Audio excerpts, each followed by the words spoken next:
Selamat pagi, Bapak Ibu terkasih. Kita akan memulai persekutuan doa pagi kita pada hari ini. Sebelum kita lebih lanjut, doa pembuka, lalu pujian selanjutnya dan dipimpin renungan oleh majelis terkasih kita, Pak Jun.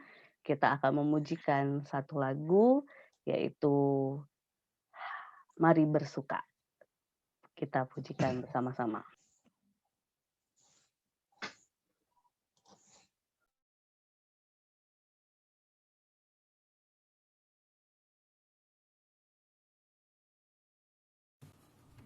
Hari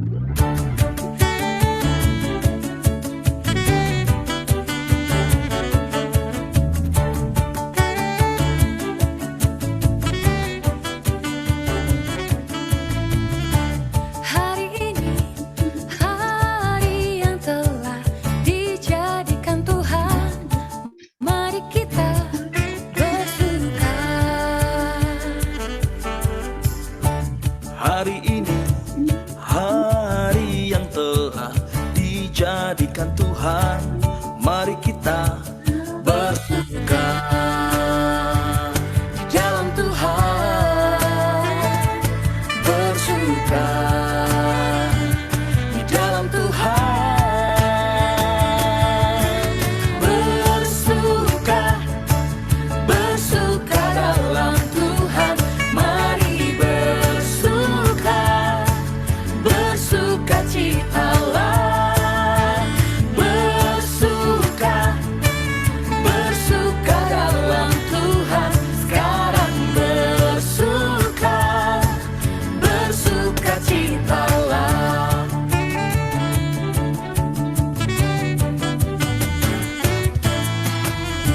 Hari ini, hari yang telah dijadikan Tuhan, mari kita bersuka di dalam Tuhan, bersuka di dalam Tuhan, bersuka, bersuka dalam Tuhan, mari bersuka, bersuka citalah, bersuka, bersuka dalam Tuhan, sekarang bersuka, bersuka citalah. Mari semua bertepuk tangan. Come on. Bersuka, bersuka dalam Tuhan, mari bersuka, bersuka citalah, bersuka, bersuka dalam Tuhan, sekarang bersuka, bersuka citalah, sekarang bersuka, sekarang bersuka, mari bersuka, bersuka citalah.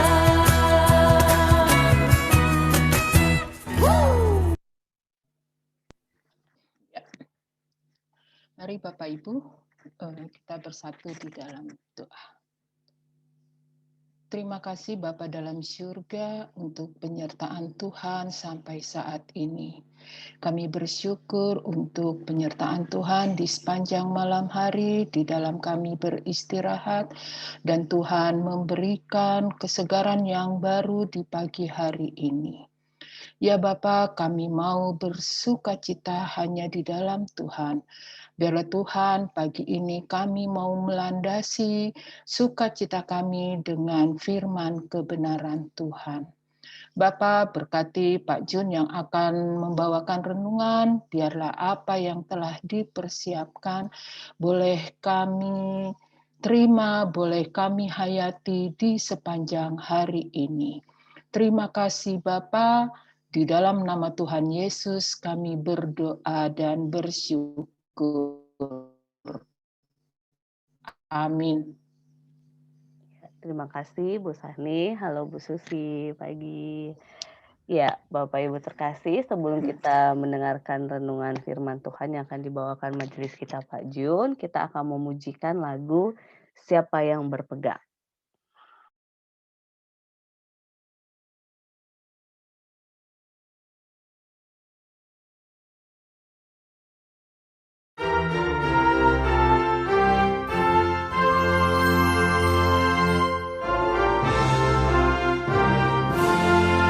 Siapa yang berpegang pada sabda Tuhan dan setia mematuhinya, hidupnya mulia dalam cahaya bakal bersekutu dengan Tuhannya. Percayalah dan pegang sabdanya, hidupmu dalam Yesus sungguh bahagia. Kasihnya yang kekal takkan kita kenal sebelum padanya berserah. Hidup bahagia disediakannya bagi yang berpegang padanya. Percayalah dan pegang sabdanya, hidupmu dalam Yesus sungguh bahagia.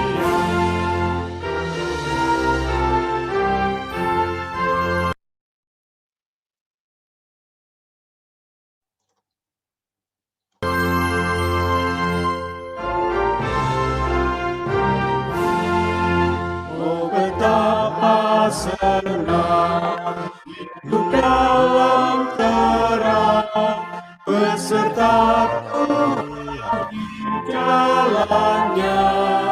Jika mau mendengar serta patuh benar dan tetap berpegang padanya. Percayalah dan pegang sabdanya, hidupmu dalam Yesus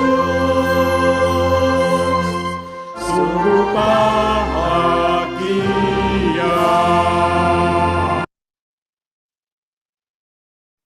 Silakan Pak Jun. Baik, terima kasih Mbak Aban. Selamat pagi Bu Sahni, juga Mbak Aban, Mbak Susi, juga Bu Ratna. Ya, jadi ada kita berlima di sini. Puji Tuhan, kita boleh berjumpa melalui virtual pagi hari ini. Dan sebelum kita mendengarkan kebenaran firman Tuhan, saya ingin mengajak kita untuk berdoa sekali lagi. Mari kita berdoa. Tuhan Allah kami surga, puji syukur Tuhan atas kasih dan pernyataan-Mu, sehingga pagi hari ini kami boleh bangun dengan kondisi segar Tuhan, dengan penuh sukacita, dan semuanya itu Tuhan adalah kasih karunia yang Engkau berikan.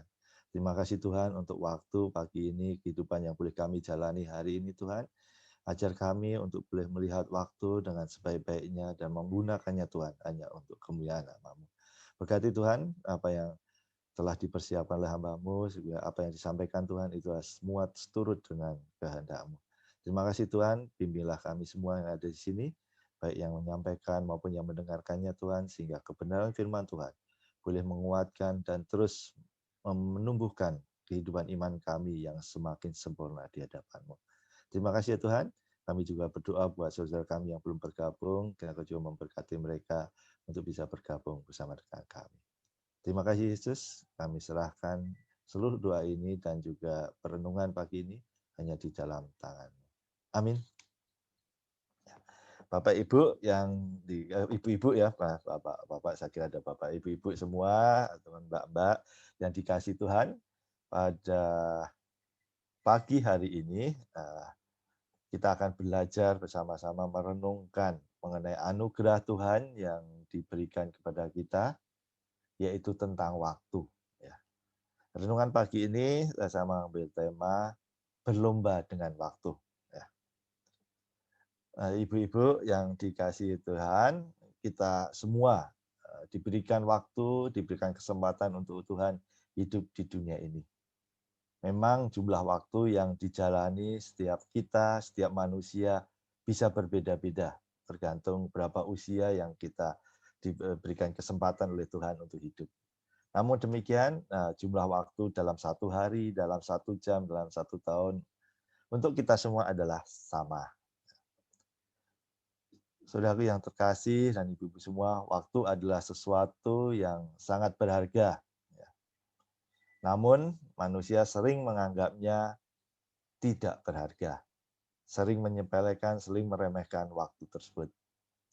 Manusia sering membuang waktu secara percuma dengan tidak melakukan sesuatu yang baik yang dikehendaki Tuhan, atau justru melakukan sesuatu yang tidak dikehendaki Tuhan untuk dilakukan. Mengapa ini bisa terjadi? Ini terjadi karena mengapa manusia tidak menghargai waktu ini? Karena manusia tidak memahami apa sebenarnya tujuan ia hidup di dunia ini. Ibu-ibu yang dikasihi Tuhan, dalam sebuah lagu dengan judul Hidup ini adalah kesempatan, pada bait pertama dituliskan demikian. Hidup ini adalah kesempatan. Hidup ini untuk melayani Tuhan.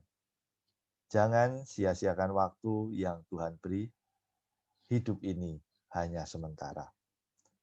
Bait lagu ini yang mungkin ibu-ibu dan kita semua sering nyanyikan, ini adalah mengingatkan kita bahwa hidup di dunia ini ada batasnya. Hidup di dunia ini hanya sementara. Di pepatah orang Jawa atau pepatah Jawa juga ada yang mengatakan demikian. Wong urip iku mung mampir ngombe. Yang dapat diartikan bahwa orang hidup itu hanyalah sebentar, hanyalah sekedar istirahat sejenak untuk minum. Demikian juga kalau kita membaca Alkitab di Perjanjian Lama, Nabi Yesaya dalam Yesaya 55 ayat 6 juga menuliskan, carilah Tuhan selama ia berkenan ditemui, berserulah kepadanya selama ia dekat. Di sini Yesaya juga mengingatkan bangsa Israel bahwa perkenanan Tuhan terhadap manusia itu ada batasnya, ada waktunya, ada kesempatannya. Karena manusia tidak dapat hidup untuk selama-lamanya. Jadi selama Tuhan berkenan ditemui, marilah kita temui, dan selama ia dekat, marilah kita tetap berseru. Jadi selama hidup ini kita manfaatkan waktu untuk bisa terus bersekutu dengan Tuhan. Ibu-ibu yang dikasihi Tuhan, kesadaran kita akan waktu merupakan hal yang penting dalam hidup iman kita masing-masing. Manusia yang tidak menyadari keterbatasan waktu yang dimilikinya akan cenderung hidup ceroboh, hidup sesuka sendiri, dan tidak menggunakan waktu dengan baik. Lalu bagaimana seharusnya respon kita atas keterbatasan waktu yang kita miliki? Atau respon kita terhadap anugerah Tuhan berupa waktu itu? Respon manusia pada umumnya sangat tergantung dari tujuan hidup yang ingin dicapai oleh setiap kita atau setiap manusia. Kalau tujuan hidup manusia adalah kehormatan, maka ia akan bekerja keras dan menggunakan waktu yang ada sebaik mungkin untuk mencapai kehormatan tersebut. Demikian juga kalau tujuan hidup manusia adalah kekayaan atau harta, maka ia akan bekerja keras, memanfaatkan waktu sedemikian rupa ya, untuk mendapatkan kekayaan. Maka tidak heran, ibu-ibu ya, ada pepatah mengatakan time is money, waktu adalah uang. Ya. Untuk orang-orang yang tujuan hidupnya adalah kekayaan, memang demikian, waktu adalah uang. Namun sebagai orang yang percaya kepada Tuhan, sebenarnya apa sih tujuan hidup kita di dunia ini? Kalau kita melihat kebenaran firman Tuhan yang diucapkan oleh Tuhan Yesus dalam Matius 5 ayat 48, Tuhan Yesus mengatakan demikian. Haruslah kamu sempurna sama seperti Bapa yang di surga adalah sempurna. Nah, ini adalah sebenarnya tujuan yang harus dijalani atau yang menjadi tujuan hidup dari setiap orang percaya, yaitu bekerja keras menjadi sempurna seperti Bapa yang di surga adalah sempurna. Ini adalah ucapan Tuhan Yesus. Perintah Tuhan Yesus untuk kita jalani bersama. Ibu-ibu, saudaraku yang dikasihi Tuhan, di dalam rangkaian peringatan kenaikan Tuhan Yesus Kristus ke surga, kita juga diajar bahwa Tuhan juga telah menyediakan tempat bagi kita. Di Yohanes 14 ayat 2 dan 3. Ia menyediakan tempat bagi setiap orang yang berkenan baginya. Lalu siapa orang-orang yang berkenan baginya? Siapakah yang memenuhi kualifikasi sempurna? Tuhan Yesus di dalam Yohanes 14 ayat 6 mengatakan, Akulah jalan dan kebenaran dan hidup. Tidak ada seorang pun yang datang kepada Bapa kalau tidak melalui aku. Kalau kita menyadari bahwa Tuhan Yesus itu adalah jalan menuju kesempurnaan, maka kita harus melewati dan menjalani jalan kehidupan sebagaimana yang telah dijalani oleh Tuhan Yesus. Jadi jalan di sini, ibu-ibu yang kasih, adalah cara hidup. The way of life dari Tuhan Yesus itulah yang harus kita miliki. Kalau kita memiliki itu, maka benar apa yang dikatakan Tuhan Yesus di Yohanes 14 ayat 6 bahwa Yesus adalah jalan dan kebenaran dan hidup. Oleh karena itu, kita harus dalam mencapai kesempurnaan yang Tuhan tugaskan, kita jalani kehidupan Tuhan di dalam kehidupan kita. Di dalam Yohanes 14 ayat 12, Tuhan Yesus juga mengatakan, Aku berkata kepadamu, sesungguhnya barang siapa percaya kepadaku, ia akan melakukan juga pekerjaan-pekerjaan yang aku lakukan. Bahkan pekerjaan-pekerjaan yang lebih besar daripada itu. Nah, Yohanes ini 14 ini juga kembali menegaskan bahwa untuk menjalani kehidupan Tuhan Yesus, the way of life dari Tuhan Yesus, kita lakukan pekerjaan-pekerjaan yang Tuhan lakukan. Pekerjaan-pekerjaan yang Tuhan kehendaki. Oleh karena itu, Bapak Ibu yang dikasihi Tuhan, sudah seharusnya sebagai orang percaya kita menggunakan waktu yang terbatas untuk menjalani kehidupan iman kita. Sebagaimana Tuhan Yesus kehendaki, yaitu memiliki kualitas pribadi sebagaimana dimiliki oleh Tuhan Yesus. Dan melakukan pekerjaan-pekerjaan yang telah Tuhan kerjakan. Mulai sekarang, ibu-ibu yang dikasihi Tuhan, untuk masalah keimanan kita, untuk kehidupan kita saat ini, kita tidak boleh lagi santai, tidak boleh lagi menganggap remeh waktu dan menyia-nyiakan waktu.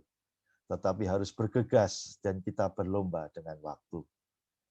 Sudahkah kita mampu untuk mencapai kesempurnaan? Waktu kita terbatas, oleh karena itu kita harus berlomba dengan waktu tersebut. Penulis Ibrani dalam Ibrani 12 ayat 1 menuliskan, karena kita mempunyai banyak saksi bagaikan awan yang mengelilingi kita, malah kita menanggalkan semua beban dan dosa yang merintangi kita, dan berlomba dengan tekun dalam perlombaan yang diwajibkan bagi kita. Demikian juga Paulus di dalam suratnya kepada jemaat di Korintus, di 1 Korintus 9 ayat 23 sampai 27 juga menuliskan hal yang sama. Segala sesuatu ini aku lakukan karena Injil, supaya aku mendapat bagian dalamnya. Tidak tahukah kamu bahwa dalam gelanggang pertandingan semua peserta turut berlari, tetapi hanya satu orang saja yang mendapat hadiah? Karena itu larilah begitu rupa, sehingga kamu memperolehnya. Tiap-tiap orang turut mengambil bagian dalam pertandingan, menguasai dirinya dalam segala hal. Mereka berbuat demikian untuk memperoleh suatu mahkota yang fana, tapi kita untuk memperoleh suatu mahkota yang abadi. Sebab itu, aku tidak berlari tanpa tujuan, aku bukan petinju yang sembarang saja memukul, tetapi aku melatih tubuhku, menguasai seluruhnya, supaya sesudah memberitakan Injil kepada orang lain, jangan aku sendiri ditolak. Demikian Bapak Ibu, bahwa para nabi dan juga Paulus sendiri melihat waktu itu suatu yang berharga. Kehidupan ini ibarat perlombaan, berlomba untuk mencapai tujuan yang Tuhan kehendaki, yaitu tadi kesempurnaan. Ya. Di sini kita bisa memahami bahwa kesempatan Paulus melihat bahwa kesempatan untuk memperoleh perkenanan Tuhan adalah terbatas. Maka ia mengibaratkan pencapaian kesempurnaan iman adalah sebagai pertandingan melawan waktu. Ibu-ibu yang dikasihi Tuhan, waktu kita untuk memiliki kualitas iman sebagaimana Tuhan harapkan adalah terbatas. Oleh karena itu, marilah setiap detik kita manfaatkan, setiap menit kita manfaatkan, setiap jam kita kehidupan kita manfaatkan dengan menjalani kehidupan ini sesuai dengan kehendak-Nya. Kita terus belajar untuk menjadi pribadi yang semakin serupa dengan Kristus. Ini adalah pekerjaan untuk menjadi sempurna, memang suatu pekerjaan yang mustahil dilakukan oleh manusia sendiri. Namun, itu tidak mustahil di hadapan Tuhan. Karena Tuhan di dalam Lukas 18 ayat 27, ketika ia berbicara kepada para muridnya terkait dengan orang kaya yang susah masuk ke dalam surga, Tuhan Yesus mengatakan, apa yang tidak mungkin bagi manusia, mungkin bagi Allah. Itu Bapak Ibu Saudara, waktu itu Tuhan Yesus mengatakan bahwa orang kaya itu akan sangat sulit masuk dalam kerajaan Allah. Ya. Lebih mudah seekor unta untuk masuk dalam lubang jarum. Ya. Oleh karena itu, dengan kedekatan kita dengan Tuhan, dengan penyertaan Tuhan, dan dengan kuasa Roh Kudus yang telah hadir di dunia ini, ya, kita akan dimampukan, disertai Tuhan untuk mencapai kesempurnaan, memanfaatkan waktu yang ada. Ibu-ibu yang dikasihi Tuhan, selamat berlomba dengan waktu, selamat menjalani kehidupan untuk menggapai kesempurnaan iman. Selagi masih ada kesempatan, marilah kita terus lakukan. Kita koreksi diri kita perbaiki diri kita masing-masing untuk semakin berkenan di hadapannya. Tuhan memberkati. Mari kita berdoa sekali lagi. Tuhan, terima kasih atas firman yang Kau berikan pada kami, Tuhan, bahwa kami harus melihat bahwa waktu ini adalah sangat terbatas bagi kami. Ajar kami, Tuhan, untuk memanfaatkannya. Dan karena kami tidak tahu, Tuhan, kapan Engkau akan menghentikan berjalannya waktu ini di kehidupan kami masing-masing. Oleh karena itu, Tuhan, kami serahkan kehidupan kami selanjutnya hanya di dalam tangan-Mu. Ajar kami untuk terus bertumbuh dan juga terus belajar memanfaatkan waktu dengan sebaik-baiknya. Terima kasih Tuhan, kami serahkan seluruh ucapan syukur ini hanya dalam Tuhan kami, Yesus Kristus. Amin. Monggo Mbak Aban. Ya, terima kasih Pak Jun buat renungannya. Saya stop dulu ya untuk nanti di-share. Kita akan terbagi dalam ruang doa.